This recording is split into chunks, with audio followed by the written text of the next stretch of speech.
밤사이 장마 전선이 내려가면서 남부지방에 비가 집중되고 있습니다. 호우 경보가 발효된 경북 영주와 봉화엔 200mm가 넘는 비가 쏟아졌습니다. 도로와 주택 침수 신고만 70건 넘게 접수됐는데 주민들은 뜬 눈으로 밤을 새웠습니다. 김서영 기자입니다.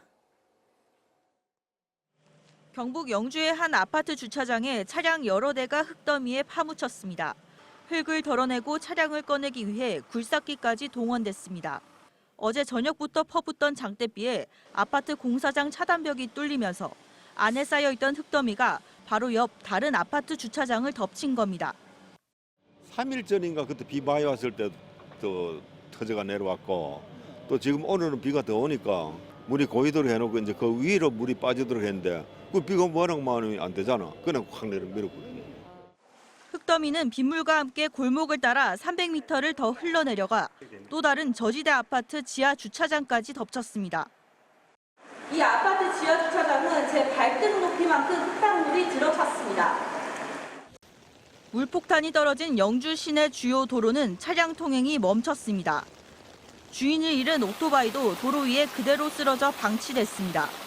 영주를 비롯한 경북 북부에서만 모두 75건의 침수 피해가 접수됐는데 저지대 상가들도 도로에서 밀려드는 빗물에 속수무책 당할 수밖에 없었습니다.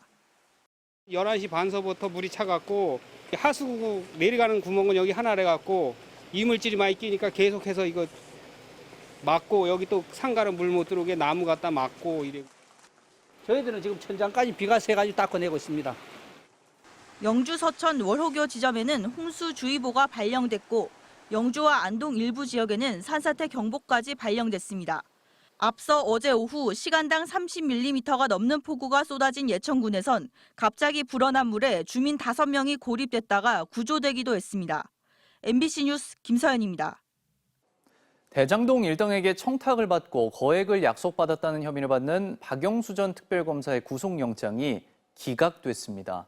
다툼의 여지가 있다는 건데 검찰은 재청구를 검토하겠다고 밝혔습니다. 김사원 기자입니다. 대장동 일당을 돕는 대가로 거액을 약속받았다는 이른바 50억 클럽 의혹을 받는 박영수 전 특별검사가 구속 위기에서 벗어났습니다. 구속심사 이후 11시간 만에 유치장을 빠져나온 박 전 특검은 유튜버들에게 둘러싸여 도망치듯 현장을 떠났습니다. 법원 판단에 대해 한 말씀만 해주시죠. 서울중앙지법은 박 전 특검이 실제로 돈을 받았는지 또 거액을 약속받았는지 여부 등에 대해 사실적, 법률적 측면에서 다툼의 여지가 있다고 설명했습니다. 관련자들의 진술과 증거들을 살핀 결과 박 전 특검을 지금 구속하기엔 무리가 있다는 겁니다. 박 전 특검과 대장동 일당 사이에서 실무를 담당한 것으로 지목된 양재식 전 특검보의 구속영장도 같은 이유로 기각됐습니다.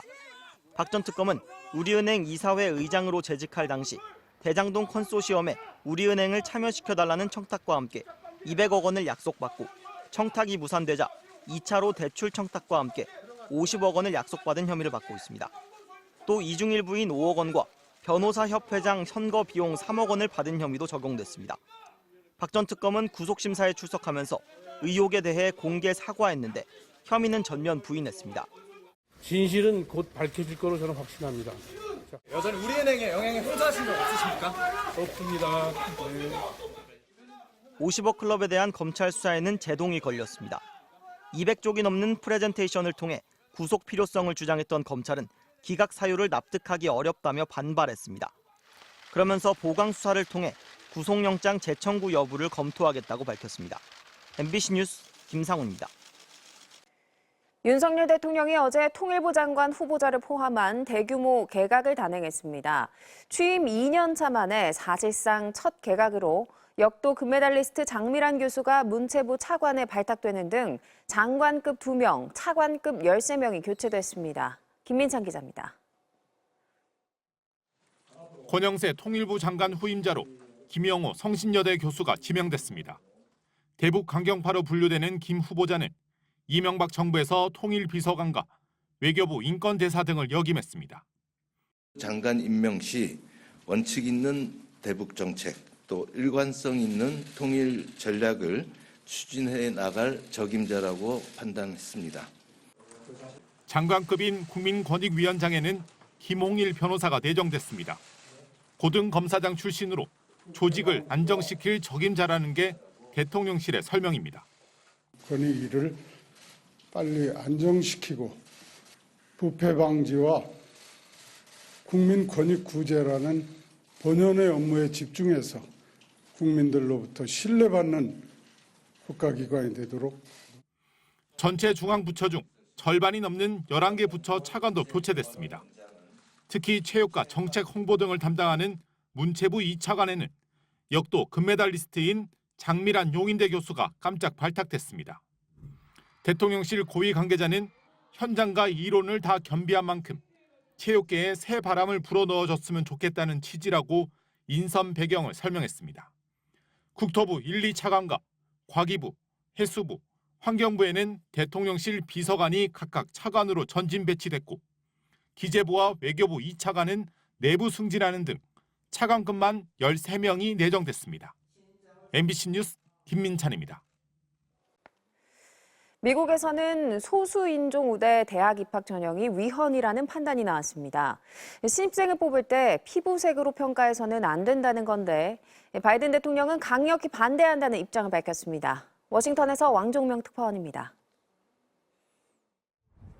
흑인이나 히스패닉 같은 소수인종을 우대하는 입학 제도 때문에 백인과 아시아계가 역차별 당한다며 제기한 헌법소원에서 미국 연방대법원이 위헌을 결정했습니다. 공정한 입학을 위한 학생들이란 단체가 노스캐롤라이나대와 하버드대를 상대로 제기한 두 건의 소송에서 대법원은 각각 6대3, 6대2로 다수의 대법관이 위헌이라 판단했습니다. 기술이나 학습 같은 개인적 경험으로 학생을 대우해야지 피부색으로 평가해선 안 된다는 겁니다.